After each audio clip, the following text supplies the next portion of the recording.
Khambha pay centre Kumar શાળાના ગ્રાઉન્ડમાં 1 કલાકથી 4 બાળકો શાળામાં ફસાયા. ખાંભા પે સેન્ટર કુમાર શાળામાં શિક્ષકોની ઘોર બેદરકારી સામે આવી છે. પે સેન્ટર કુમાર શાળાના શિક્ષકો શાળાના ગેટ પર તાળા મારી જતા રહેતા 4 બાળકો ફસાયા. બાળકો શાળામાંથી શનિવાર હોવાથી 11 વાગે છૂટવા છતાં ઘરે ન આવતા વાલીઓ શાળાએ પહોંચ્યા.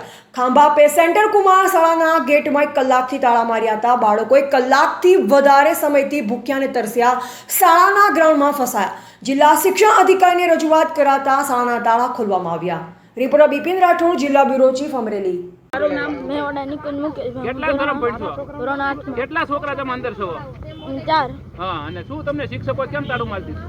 અમે ઓલા પણ લાઈટ ફિટિંગનું કરતા હતા ને તે બેને એમ કીધું હતું રીતિબેને કે છે ને અમે લાઈટ ફિટિંગ કામ ચાલુ છે ત્યાં રોજ ત્યાંથી તે અનાજવાળા બેન છે ને તાળું મારી લઈ જાય. કેટલા સમયથી અંદર છો તમે? 1 કલાક. કેટલા વાગે છૂટી જાવ? ટાઈમ હોય તમારો? 11 સાડા 11. હવે તમે હજી કેમ નથી તાળું ખોલવામાં આવ્યું? રાંધવાળા બેન ચાવી લઈને લઈ ગયા. મુકેશભાઈ કાબાભાઈ મેવાડા, ખાંભાનો રહેવાસી. અને આ 11 વાગ્યાનો ટાઈમ હતો. બૈરાનો ઘરેથી ફોન આવ્યો કે છોકરાઓ હજી ઘરે નથી આવ્યા. 11 વાગે છૂટવાનો શનિવાર હતો એટલે 11 વાગે આવી જાય, અને બદલે 12 સાડા 12 થવા આવ્યા તો હજી આ છોકરાઓ નહોતા ઘરે આવ્યા. એટલે મેં તરત અહીં મોટરસાઇકલ લઈને આવ્યો તો છોકરાઓ ત્યારે ગેટે ટીંગાતા અને બહારથી તાળું મારેલું હતું. અને આગળ એક અંદર ભાઈ વાયરિંગનું કામ કરે છે, એને મેડમ જઈને કહીને ગયા હતા એને કે તમારો વાયરિંગ કરે ને આગળ ઊભા રહેજો. પછી અંદર કોઈ જોવાય નહોતું ગયું ને આ ગેટે તાળું મારીને વહી ગયા. 1.5 કલાકથી છોકરા અંદર 1.5 કલાકથી છોકરા અંદર પૂરાયેલા હતા.